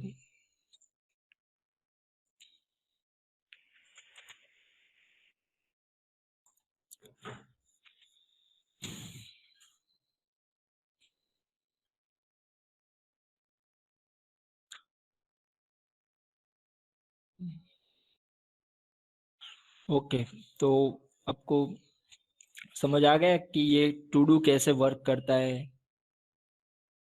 any question Yes, sir. To do related?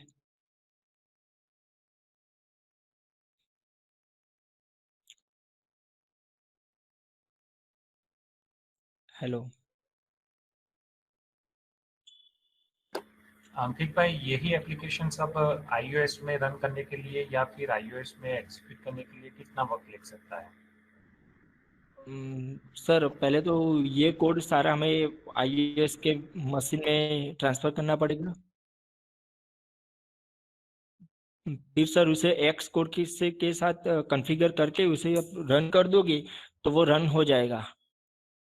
Dear students, ये आपके बिहाफ में मैंने क्वेश्चन पूछा।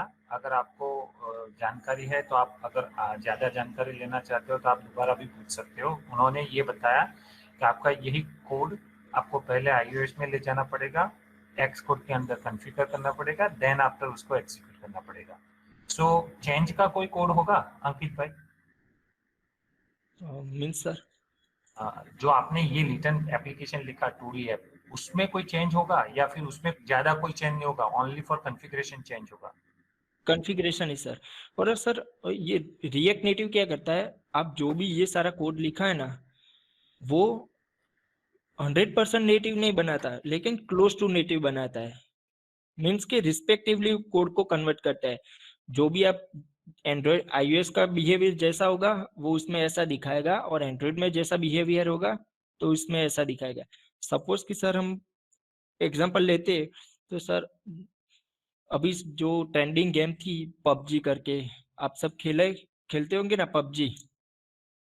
Hello, Yes, sir. हाँ, ओके। तो सर पबजी में क्या होता है कि पबजी आप एंड्रॉयड में खेलो या iOS में, दोनों में आपको सेम ही दिखेगा, रिजोल्यूशन उसके बटन वो सब सेम ही दिखेगा। क्यों? क्योंकि वो गेम इंजन का यूज करते हैं, और गेम इंजन आपके डिवाइस के ग्राफिक लेयर को टारगेट करता है इसीलिए। और रिएक्ट नेटिव कोड को रिस्पेक्टिवली कन्वर्ट करता है।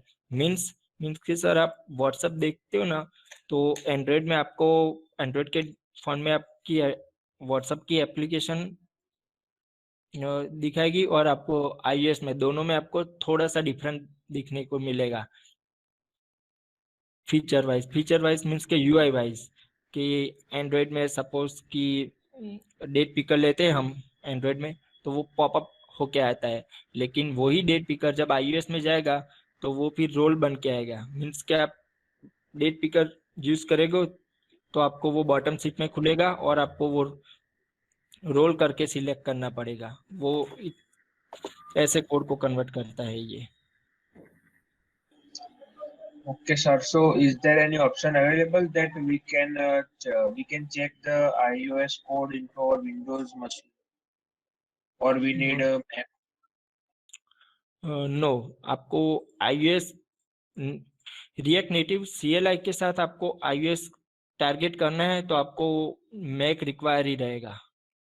अदरवाइज आप एक्सपो का यूज कर सकते हो दोनों के लिए, एंड्रॉयड एंड iOS। एक्सपो आपको एंड्रॉयड वो आपको एक QR देगा, वो QR से आप एंड्रॉयड के डिवाइस से स्कैन करोगे तो आपको आपकी एप्लीकेशन एंड्रॉयड में रन होगी, और iOS से स्कैन करोगे तो iOS में रन होगी।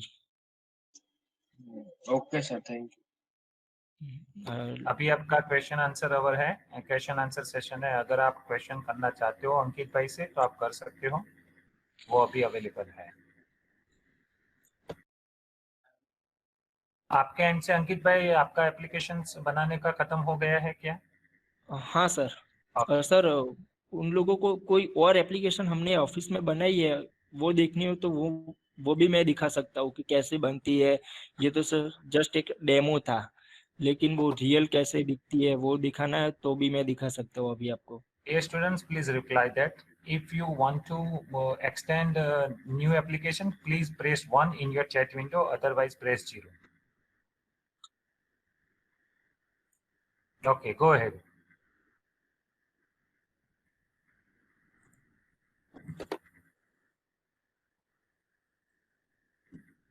ओके सर, रन करूँ? Yeah, you go ahead. The response is very good. Positive response आया है तो आपको जाना चाहिए आगे। Okay sir. और दूसरी बात कि एक ही टाइम पे एक ही मेट्रो बंडलर रन होगा, मीन्स आप अभी एक एप्लीकेशन पे वर्क कर रहे हो तो और दूसरी रन करने जाओगे तो वो रिएक्ट नेटिव अलाउ नहीं करेगा। पहले आपको पहली वाली बंद करनी पड़ेगी, फिर दूसरी वाली स्टार्ट करनी पड़ेगी, दोनों एक साथ नहीं स्टार्ट होगी।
ओके, तो आपको दिख रहा है ये एप्लीकेशन? हेलो? Yes. ओके, तो Yes, ये sir. Yes, sir. ये एक क्राइम रिलेटेड पर्सनल ऐप है। ये एप्लीकेशन क्या करता है, आप जहाँ पे भी जिस जगह से भी आप एप्लीकेशन को स्टार्ट करोगे तो ये एप्लीकेशन पहले तो आपके लेट और लॉन्ग मीन्स के लैटिट्यूड और लॉन्गिट्यूड गेट कर लेगा, और आप जहाँ पे खड़े हो उसके अराउंड के 5 या 10 किलोमीटर के एरिया में जो भी क्राइम हुए होंगे वो आपको दिखा देगा कि इस एरिया में इतने क्राइम हुए।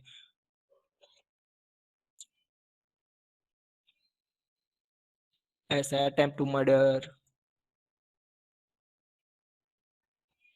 किडनैपिंग, जो भी क्राइम हुए होंगे वो दिखा देंगे। फिर इसे आप फिल्टर भी कर सकते हो कि मेरे को सिर्फ मर्डर ही देखने, तो आप यहाँ से सिलेक्ट करोगे तो भी वो आपको दिखाएगा कि ये एरिया में सिर्फ 8 मर्डर हुए, ऐसा कुछ।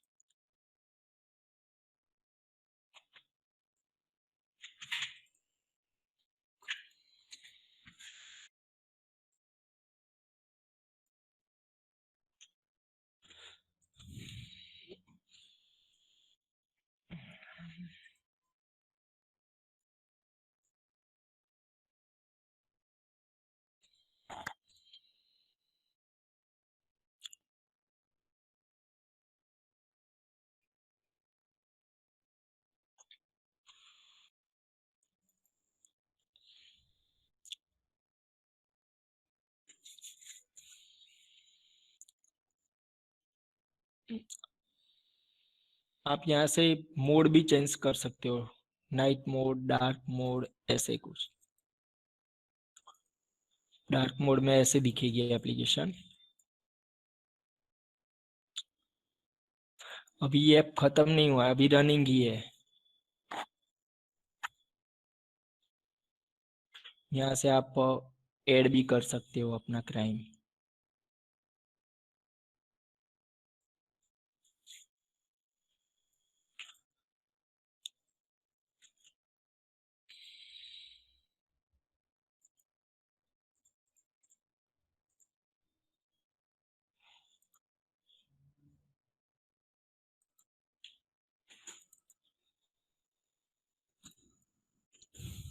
ऐसे आप क्राइम ऐड भी कर सकते हो यहाँ से, कि बीच में कोई एक्सीडेंट हुआ तो उसके फोटो, उसकी लोकेशन, ऐसा।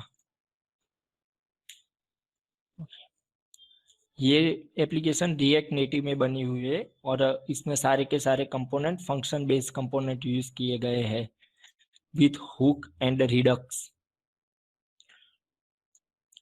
रिडक्स एक स्टेट मैनेजमेंट लाइब्रेरी है, इसका यूज किया है हमने इस प्रोजेक्ट में। Okay, any question? No, sir. So these kinds of project may help you in your external or final year semester. So आप इस तरह के प्रोजेक्ट बना सकते हो। देखिए ये एक सिंपल डेमो एप्लीकेशन आपने उनका प्रोग्राम तो अभी चल रहा है ये एप्लीकेशन का, लेकिन आपको बहुत सारी डेफिनेशन उससे मिल जाएगी। ऐसे एक एप्लीकेशन उनका मिला है, ऐसे आप कई सारे को आप हेल्प कर सकते हो। जैसे कि अभी रूरल एरिया में अभी ऑनलाइन क्लासेस चल रहा है, तो ऑनलाइन क्लासेस, ऑनलाइन क्लासरूम के बारे में, स्कूल की इंफॉर्मेशन के बारे में, स्टूडेंट्स के इंफॉर्मेशन के बारे में पर्सनल ऐप बना सकते हो। ऐसे कई सारे बनेंगे एक ही डेफिनेशन पे। आप उनके लिए जो भी चाहते हो वो आप अपने हिसाब से उनका डेफिनेशन भी बना सकते हो। Very nice, I am really impressed such a kind of work that done by you, Ankit and Brijesh team. Thank you sir.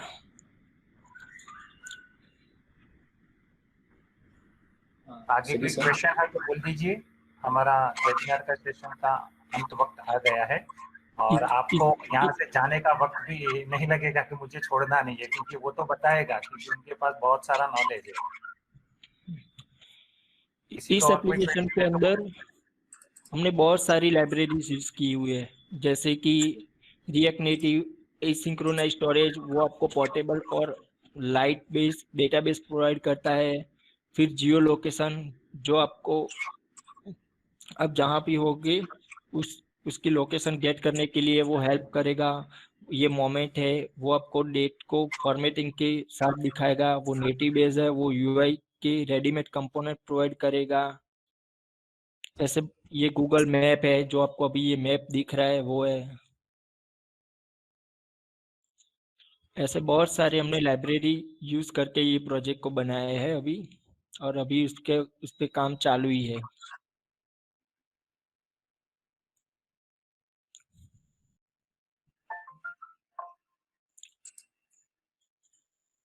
There is one question, sir. I want the contact number of Ankit. Sir, yes, I definitely share you, but after the feedback sessions that's given by you. Okay. Alok. Hello. Alok, I will share contact number of Ankit sir as well as Biotech Informations Private Limited Ahmedabad. दोनों का हम share करेंगे, लेकिन after feedback, आपका feedback देने के बाद। Okay, react native के साथ आप बहुत सारे एप्लीकेशन, नए नए आइडिया ऐसे कुछ भी बना सकते हो। जैसे कि आप कोई अटेंडेंस सिस्टम बनाना चाहते हो तो वो भी बना सकते हो यूजिंग फिंगरप्रिंट। रिएक्ट नेटिव के साथ आप कोई डॉक्यूमेंट स्कैनर भी बना सकते हो। हमने पहले बनाया था एक डॉक्यूमेंट स्कैनर जो आपको डॉक्यूमेंट स्कैन करके देता है। ऐसे बहुत सारी एप्लीकेशन आप बना सकते हो। रिएक्ट नेटिव का मेनली बेनिफिट ये है कि आपको जावास्क्रिप्ट जस्ट उसको रिक्वायर है, जावास्क्रिप्ट का बेसिक नॉलेज। आपको जावास्क्रिप्ट का बेसिक नॉलेज है तो आप रिएक्ट नेटिव इजीली स्टार्ट कर सकते हो। और अभी 2019 से अब तक रिएक्ट और रिएक्ट नेटिव ट्रेंडिंग टेक्नोलॉजी बनी हुई है आईटी इंडस्ट्रीज में।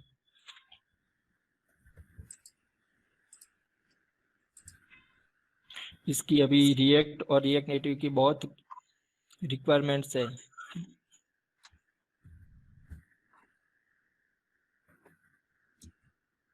Okay,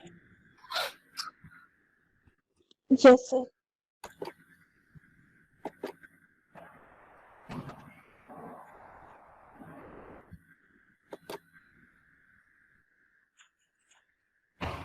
okay.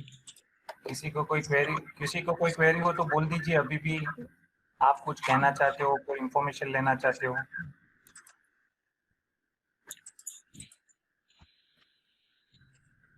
कोई भी क्वेश्चन हो तो पूछ सकते हैं आप। रिएक्ट नेटिव, रिएक्ट और रिएक्ट नेटिव दोनों ही फ्रंट एंड है। इसमें आप बैक एंड नहीं बना सकते। आपको वो सिर्फ एपीआई के हीट एपीआई के कॉल वैसे ही फंक्शन जो भी मीन्स के यूजर साइड दिखने वाला पोर्शन होगा वो ही बनाने को अलाउ करेगा। इसके लिए आपको बैक एंड अलग से बनाना पड़ेगा, जैसे कि Node.js यूज करके, PHP यूज करके, .NET यूज करके आपको एपीआई बनानी पड़ेगी पहले, और वही एपीआई आप यहाँ पे कॉल करके डेटा को फैच कर सकते हैं, डेटा को भेज सकते हो।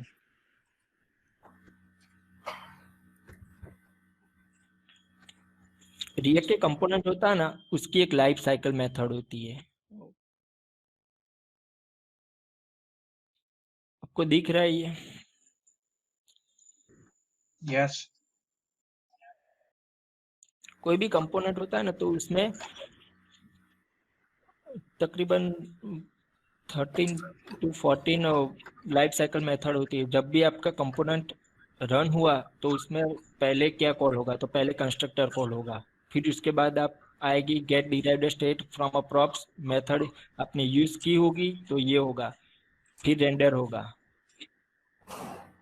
फिर component will mount, did mount, component did update, ये सारी कॉल होगी। कंपोनेंट डिड अपडेट जब भी आप कोई भी चेंजेस करोगे अपने कंपोनेंट में, जैसे कि टेक्स्ट इनपुट लिया था हमने, तो टेक्स्ट इनपुट में आपने कोई भी फर्स्ट कैरेक्टर इंसर्ट किया तो ये कंपोनेंट डिड माउंट उसे ट्रैक कर लेगा। और कोई भी आपको चेंजेस करवाना होगा तो वो भी आपको अलाउ करेगा। कंपोनेंट डिड माउंट कंपोनेंट के लास्ट में रेंडर होती है, ये मेथड लास्ट में कॉल होती है।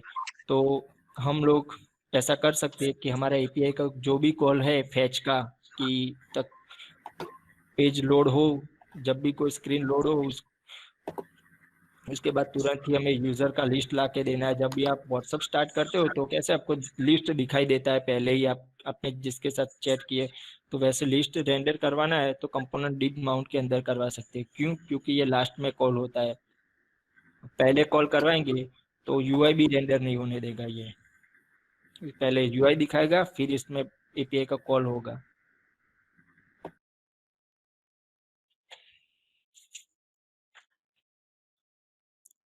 Any question? Yes, sir. The life cycles of React class-based components and React hooks-based components are the same or different? Both are different. ये सारी मेथड आप क्लास बेस्ड कंपोनेंट में यूज कर पाओगे, hook में यूज नहीं कर पाओगे। हुक में सिर्फ आपको एक ही मेथड मिलेगी यूज इफेक्ट करके, और स्टेट मिलेंगे यूज स्टेट करके। हुक कंपोनेंट के अंदर क्या होता है, वो आपको हुक प्रोवाइड करता है। आपको जो भी काम करवाना हो तो आप उसके हुक को यूज कर सकते हो। जैसे कि आपको कंपोनेंट डिड माउंट चाहिए तो उसमें आपको कंपोनेंट डिड माउंट नहीं मिलेगी, आप उसमें यूज इफेक्ट करके एक मेथड आती है, उसका यूज कर सकते हो। ये मेथड सिर्फ क्लास बेस्ड कंपोनेंट के लिए ही है।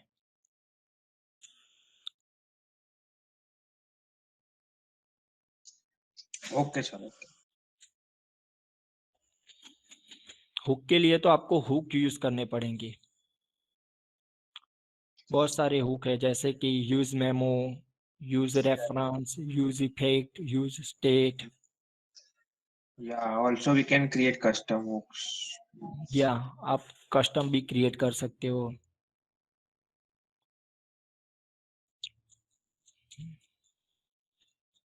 Any other question?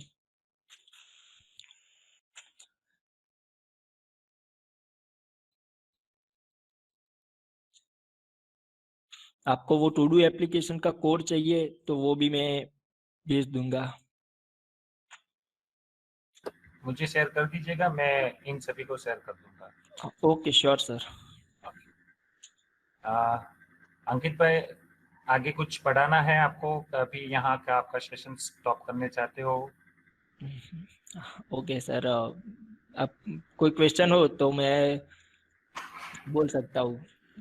क्योंकि अंकित भाई का नेचर ही ऐसा है कि वो बोलना शुरू करेंगे तो स्टॉप नहीं करेंगे, क्योंकि उनके पास इतना सारा अब 3 बरस में हो गया है कि जो आपके साथ शेयर करेंगे तो आप तो पूरा सेमेस्टर पढ़ पाओगे।